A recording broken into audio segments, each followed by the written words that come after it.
বিপ্লব ভাই একদম বলবে না, মমিতা সোনামনকে বলে দিলাম। বিপ্লব ভাই মারপিট হয়ে যায়, মারপিট হয়ে যাবে একদম। ওই মোবাগলি মানে অত এক নম্বর মেন্টাল। ও এক নম্বর মেন্টাল। হ্যাঁ, তা তুমি কি? হুম।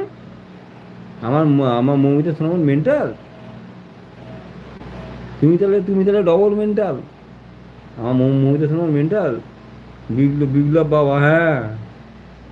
আমার মৌমিতা সোনামন মেন্টাল। মৌমিতা সোনামন ভীষণ ভীষণ ভীষণ ভীষণ ভীষণ ভালো। আমার মৌমিতা সোনামনকে যদি কিছু বলেছে না বিপ্লব ভাই, তাহলে পুরো মারপিট, পুরো মারপিট। আমার পায়েল সোনা বলছে অনাজি, ঠিক আছে পায়েল সোনা, তুমি ডিনার করে নাও, পায়েল সোনা ডিনার করে নাও, পায়েল সোনা ডিনার করে নাও। দাদা ভাই, তুমিও হাসছো কিন্তু। মৌমিতা সোনামন, আমি হাসছি? মারপিট মানে বিশ্বযুদ্ধ হবে এক।